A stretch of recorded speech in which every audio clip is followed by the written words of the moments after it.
Hi, my name is John, and you're listening to Catholic versus Atheist.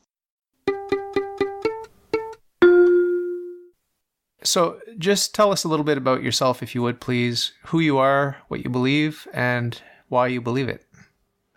I started out as a Christian. I was basically born into it, as most Americans and maybe most people in the West are. You're born into your religion, so that was me. I didn't really think about it very much until later in life. I say late 20s. And then I think I came to not believe in Christianity for emotional reasons. I think most people come to change their beliefs or start their beliefs for emotional reasons, though I didn't realize it at the time.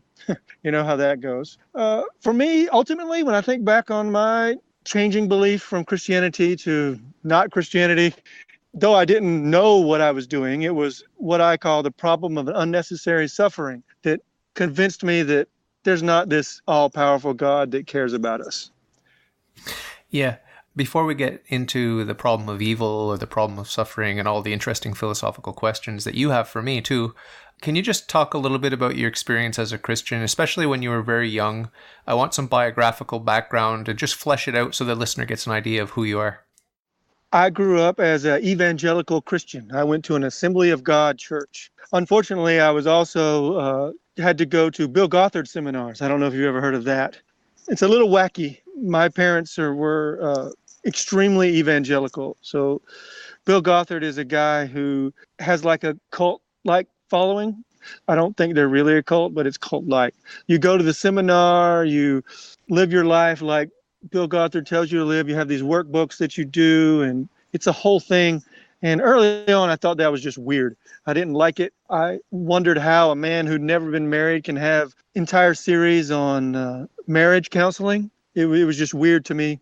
So that was my adolescent years, and then I really loved Jesus, and I loved music. So I learned how to play guitar, and I was in a Christian rock band, and we traveled around to different churches and played. And one of the churches we went to was in our local area, and that's where I met my wife. And I was the cool hippie, long-haired guitar player in the band. And then my wife and I packed our bags and moved. Just randomly, we moved to Austin, Texas. And my beliefs and everything went with me. But when we moved to Austin, we didn't really fit in. We were kind of otherized. You know, we were the crazy evangelical people who didn't know very much about culture. So I meet different people from different backgrounds. And the job I took, we had people from Nigeria, people from Sudan, people from Egypt, all different walks of life. And they all worked together for the common good of the company, you know, and had some really deep intellectual conversations with these guys. And that didn't really change my mind too much. It just was, hey, these guys think differently. They're nice people. They're not the crazy other people that are going to hell, you know. It was just, oh, well, these are nice people. It's unfortunate that they don't know Jesus as their savior, you know. And my wife and I, we haven't been able to have children. So we started adoption processes and foster care, and for whatever reason they fell through back and forth, and that's what started me on I think the adoption thing, the letdown, the hurt, and that started it like kick-started me into thinking about things deeply. Before I had never even thought about it. It just was the way I was, you know. I'm a Christian, but thinking about it, where was God for me, you know? I'm a good guy. Why did God allow me to not have children? And that's what kicked it off. This is your interview. I'm not interviewing your wife, but if you could just give a little tiny summary of what your perspective is on her journey as she walked alongside of you, just really briefly. That is a mixed bags of emotions. I did the wrong thing. During the adoption process and trying to conceive, there was a whole lot of emotional stuff that I was going through, and I knew she was hurting through it, so I didn't tell her. I didn't say, hey, I'm having these thoughts. I don't know if I really have a relationship with Jesus. I don't know if Jesus is even a real thing. I didn't want to burden her emotionally with that. And I made the wrong decision by not telling her. And it eventually, you form different ideas in your mind. And over time, you get more comfortable with the way you think about the world. And I inadvertently, during a TV show, one of my favorite TV shows, blurted something out. And it caused this horrible fight because she didn't realize that where I was in my thinking. So she still is in that tradition, although she doesn't go to church. I don't know why. I think she doesn't feel connected to any of the churches around here. Your relationship is good now? Oh, yeah. I think it's great. It's excellent. I have a very loving and forgiving wife. I am very fortunate. Nice. So where are you today? What are your interests and what are you excited about? What are you reading? I'm super excited about John Rawls' Theory of Justice, Political Philosophy. I'm super excited about epistemology, the study of how we know what we know, philosophical and methodological naturalism. I'm really interested in those types of topics. I'm just consuming as much as I can. For a while, I was into biology because I was also homeschooled, and I had a very Christian, if you will, homeschool. They didn't teach us about biology the way that you learn about it in college. They didn't teach us about evolution and how it works and how we know it's real. And so I had to relearn those things as an adult, and it was extremely fascinating and angering for me. I think I've gotten over the anger. I'm not an angry atheist, if you will, but that definitely was a period in my life. And the way I found you is I was watching YouTube and this thing popped up on there. Hey, Matt Dillahunty or Catholic versus Matt Dillahunty. And then you had one Catholic versus Aaron Ra. I was like, oh, we'll watch this. I know what these guys are about. They shout at their interlocutors. They don't really contribute to the conversation, but it's fun to hear them in their element. And I think that people like that, it's a kind of catharsis for people that have exited their faith, if you will. So I saw the Matt Dillahunty on the Atheist Experience, and you were trying to use PSR as a good way to come to a belief about something. And I don't think that's a good way to have an epistemology. And so I made a couple of comments on your YouTube. And so we can start there if you'd like. Sure. Yeah. The principle of sufficient reason, for those listening who don't know, is a fundamental axiomatic assumption that things like the scientific method are built on. There's always a perfectly reasonable explanation for everything, including God. God has a perfectly reasonable explanation for his existence. He is uncaused. He is the only necessary being. He's the only being whose essence is existence.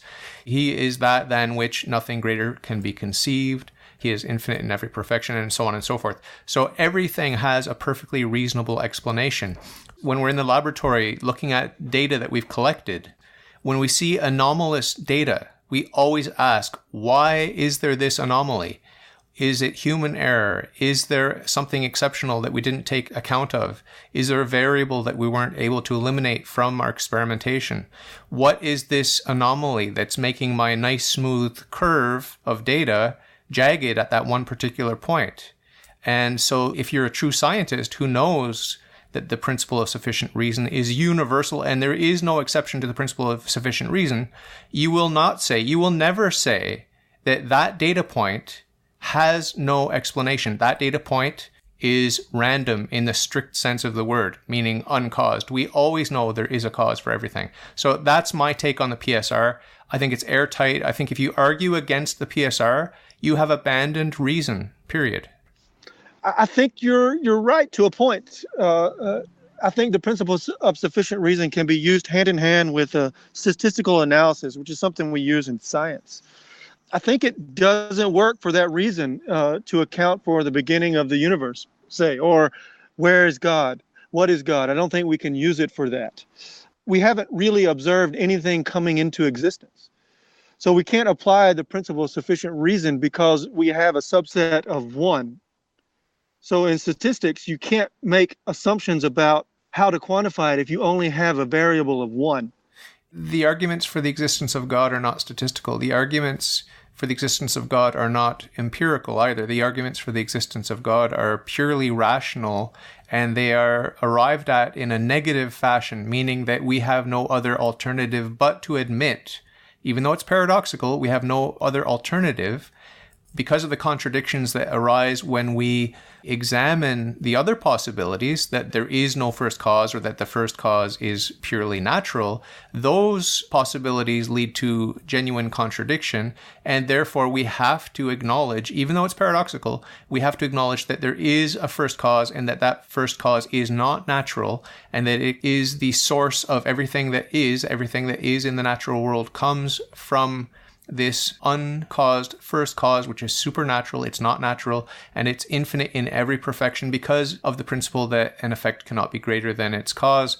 So every perfection that we see here in this natural finite world where everything is contingent and composed of parts and constantly in flux, we see little hints of perfection, of beauty and justice and goodness and love and freedom and reason and all these sorts of things. We see hints, at least, of these perfections, and therefore, because an effect cannot be more perfect than its cause, we attribute to the uncaused first cause all of those perfections and infinite power in order to bring something out of nothing. I don't think we can say anything about how the universe came into existence. We don't know enough about it. We have assumptions, but you can't make reasons about things which you have assumptions. I think it's best to be agnostic about it. It's best to say, I don't know. If you can't falsify something, you can't say, I know something. And I think that's where the principle of sufficient reason can't be used for where the universe came from. We don't know, and we just have to simply say, I don't know. Let's say, for example, that there is no first cause. What does that mean in a universe, a natural universe that is spatial and temporal?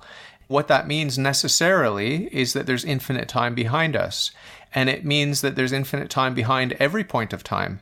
That's the thing with an actual infinite compared to a potential infinite. As soon as we realize that I have to stop you for a second. I'm not a physicist, but I do understand some things about how time works, and time is relative to mass. So I don't think it makes sense to talk about time that way, the way you're talking about it. No, but listen, we cannot separate the spatial and the temporal. We're always moving at the speed of light. Are we moving at the speed of light only through space or only through time or in some combination? Well, usually there's a combination of space and time. This is the famous arrow of time. Well, I think, yes, and I think it fails because we don't know what we're moving through. We haven't observed moving through anything. There's nothing to move through. So matter is just relative to itself. Yeah, there is no absolute space. There is no absolute time. This is straight out of Einstein's relativity. Right. That's only our local presentation of the universe. I've listened to some physicists give talks about other places where there's more matter, and the mathematics that we use to calculate things sometimes doesn't work. Like, we don't know what happens past the event horizon of a black hole. We have to say, I don't know. We don't say, well, we can use the principle of sufficient reason and decide what happens inside the black hole. We just have to say, I don't know right now. Yeah, there are limitations on science, but when we clump together all of the matter energy, and that includes dark matter, which dominates the universe in terms of mass, right? There's dark matter, there's dark energy. Well, now I've read some papers questioning the idea of dark matter. But anyway, But my point is not that I'm committed to one particular model or another. My point is that we can clump all of it together, including all the bouncing universes, all the string theories, all the multiverses. We can clump them all together into what I call the universe. It doesn't matter how complicated it is, how sophisticated, how magical and wonderful and strange, and you've got universes bumping into each other and creating each other and all this sort of thing. I don't care how crazy and wacky it is. Take all of it all together with all the different models and all the different rules for how mathematics works and how the fabric of space-time is twisted, contorted, and stretched. Clump all of it together under one heading, and that heading is the universe. That's what I call the universe. Other people use the term cosmos, which I think is an even better term because cosmos means a well-ordered world. And language is a funny thing because we can only express what we understand.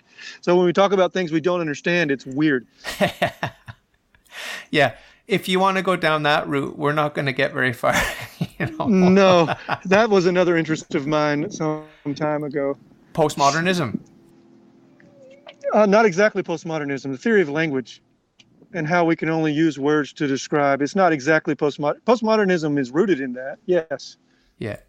One of the accusations I get in the comments section a lot, and Matt Dillahunty actually brought this up to me too. He protested when I said I was 100% certain that there's a supernatural first cause. He said, we cannot be 100% certain about anything. So you've already made some mistakes there, some sloppy thinking there.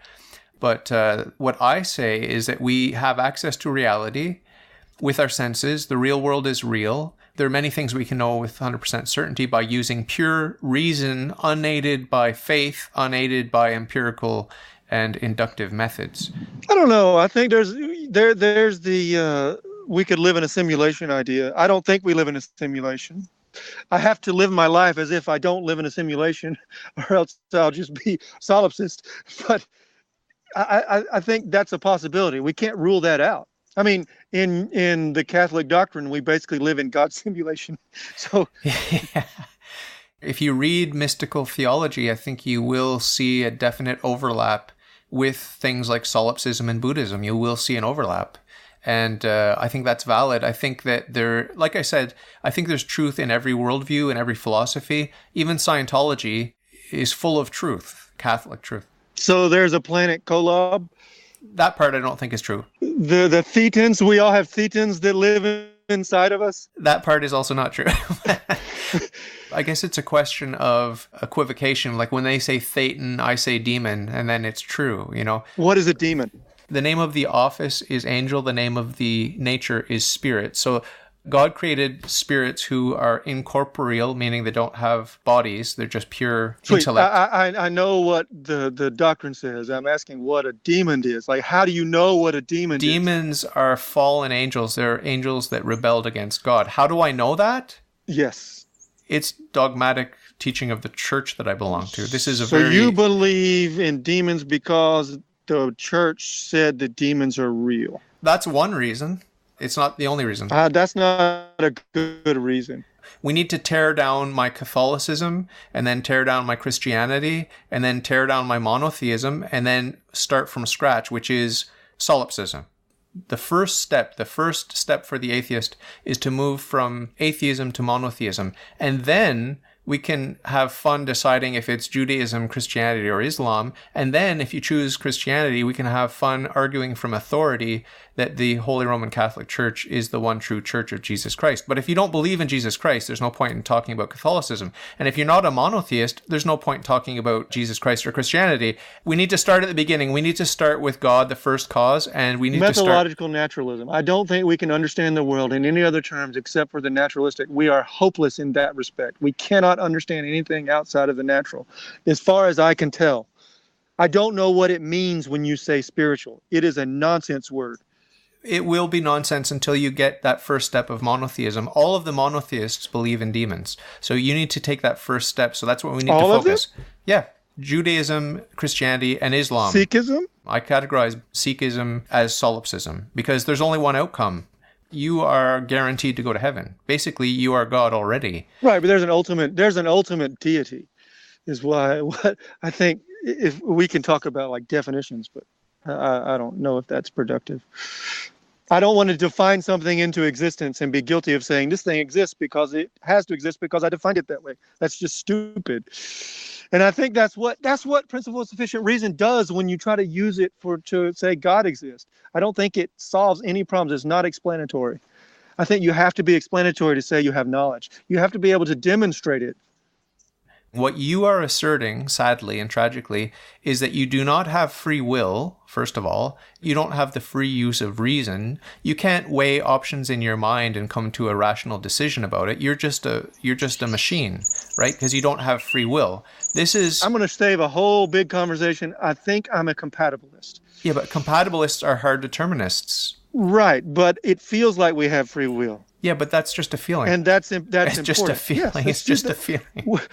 Humans operate on feelings. We're feeling people. That's how we work. Talk to a psychologist. That's how we arrive at all of our beliefs, because of feelings. We don't arrive at beliefs because of rational reasons, and we're lying to ourselves if we say we do. Yeah, but given all of that, which is true enough, your view of reality is impoverished because you don't have free will. Therefore, you don't have the ability to freely choose between intellectual options and come to a rational decision about anything. It is what it is. Sure. So I think that's the compatibilism. Your decisions are made by your mind before you realize it. The idea of the will is just an illusion. Yeah. Everything is what it is, and there is no way for it to have been otherwise. Every state... So have you ever seen the movie The Surfer Dude? Matthew McConaughey? Just ride the waves. That's what we're for, man. Just be happy, ride the waves. I think there's great pleasure to be had in just riding the waves. And it's wrong to say that you can't derive pleasure from being a nihilist or being a solipsist. I think that's just not correct. Because I do. I have no doubt that you enjoy your life. I have no doubt. It doesn't matter. I mean, if you could flip a coin and say, I'm this, I'm that, I'm a Buddhist, I'm a Scientologist, I'm a Raelian, or whatever, you're going to ride that wave anyway. And you're still going to enjoy the things you enjoy, and you're going to like the foods you like and the people you like. That's why I'm not yelling at you. I know you're just a good guy. You just don't understand the principle of sufficient reason. That's all. So, as if I do. So, what are some of the other topics that we could just touch on briefly before we wrap up? Vicarious redemption of sins is a disgusting idea. It's a totalitarian system. It has compulsory love. We're condemned in advance of our life. We must both love and fear the dear leader of the celestial dictatorship. I don't see any way out of it being a celestial dictatorship. My first principle is that God is infinitely good. So as soon as you place yourself above God, like you know better than God, you are more moral than God. I can't place myself above something that I do not believe exists. I know. But this picture that you've painted of this mean bully in the sky, you've placed yourself firmly above him. So that being that you've designed and that you're calling God, that's not my God. I don't worship that God. That's a false God. You should run away from him. God knew that man would fall. Of course. Did God know that so many people would go to hell because of man falling? Yes, he knows everything. So he's okay with all those people that he loves and he created going to hell. He would prefer that they didn't. But he's okay with it. He's perfectly happy, yes. Yeah, so yeah, of course, you know, when you're privileged, it's an easy position to have when you don't have to suffer. So this is vicarious redemption of sin, requiring compulsory love in a system that he created that was flawed. It says, I made you flawed, and now you're sick. And the only way you can be saved is by worshiping me because I made you sick. That's not good. No, well, we need to back up and look at creation. God created us freely, meaning that he didn't need to create us. He doesn't need anything. And he gave us free will, meaning that we are truly free, not in every way, but we are free to choose between good and evil. Everyone has their own idea of what God is. They can't explain it because they can't demonstrate it. If you can't demonstrate something, you can't know something. Well, I can demonstrate it. I thought I demonstrated it with the first cause argument where... That doesn't demonstrate the first cause. You don't know how the universe came into existence, if it came into existence at all. There's also mathematical equations that say it could possibly be infinite. We don't know. We have to say, I don't know. We have to be agnostic. You can be agnostic, but I know with certainty that there is a first cause which is supernatural because... Then you've made a special pleading fallacy. No. Not at all. This conclusion is not arrived at by looking at what I want God to be. It's arrived at by ruling out the two other options. The two other options are there is no first cause, meaning a beginningless natural universe, or there is a first cause, but it's natural, which means the same thing. It means a beginningless natural universe. And nature is spatiotemporal. And our local presentation of the universe is spatial temporal. No, but our local presentation of the universe is what you are claiming is only part of a bigger space-time conglomerate, right? I don't know. I can't see past what light has come into the telescope lens. I don't know. I'd say I don't know. Everyone that thinks about it will know that space-time is spatial and temporal. Space-time is spatial and temporal. If Descartes taught us anything, it's that the only thing we can know for sure is that we exist because we're thinking. Exactly. And if you take the leap of faith into the existence of the natural world, then... Faith, to me, is just pretending you know what you don't know. But you just said, and I agree with you, that the only thing we know without faith is I am. That's the only thing we know with certainty without faith. Nope, that I think. The only thing you can arrive at by reason, pure reason, is I think. Well, the cogito is I think, therefore... I am. That's the punchline. So even if we deny our existence, we're affirming our existence. So it is the one reality that does not rely on faith. But if you're going to posit a universe that is natural, then you have taken a leap of faith. And then you can use reason to prove that the first cause does exist and that it's supernatural. We don't know that there's not a cause of the universe that wouldn't be within the realm of science or what we can detect. We don't know that. We do know with certainty that God is not within the realm of science. We do know that. Yeah, he's in the realm of make-believe. He's in, he's in the realm of the supernatural. You don't know your God created anything. It has not been demonstrated yet. It could have been Marduk that created the universe. The only alternative to my God is not Marduk. The only alternative is an infinite nature, and that is impossible. It cannot be the case, or you and I would not be here right now, because nature always changes. Nature is spatial and temporal. Therefore, the first cause must exist, and it must be supernatural, because if it were natural, it would imply infinite time behind us. You don't know who created the universe. You're saying, I know that God created the universe because he is maximally powerful. You're defining his characteristics and then saying, just because I think of that, that's why it is. And that's just wrong thinking. No, I'm doing the exact opposite of that. I'm saying, let's assume that there is no God, there is no supernatural realm. What would that imply? And what it implies is impossible. Therefore, there is a supernatural first cause. Have you supernatural? I have not. And we know for sure that we have a supernatural mind because we have free will. You deny free will. I used to think that free will was a thing until I understood what that meant. But if you were to acknowledge openly that you have free will, the way that I admit openly that I have free will, then you would necessarily be acknowledging the supernatural. What kind of bird is that? I don't know. It sounds like a cardinal. Nice. So we do have to wrap things up. I'm sorry we didn't make more progress in terms of agreeing, but no one's going to change their mind here, it seems like. I take an interesting philosophical stance on that. I don't want to change anyone's mind. I can't change anyone's mind. That's good. So at the end of my interviews, I do ask my guests to give a little closing thought. So if you don't mind, just a little message of hope, something positive for the listener. What do you think that you might be able to say to anyone that's out there listening now? You know, you are the way you are, and that's okay. Do the things. Live life to the fullest.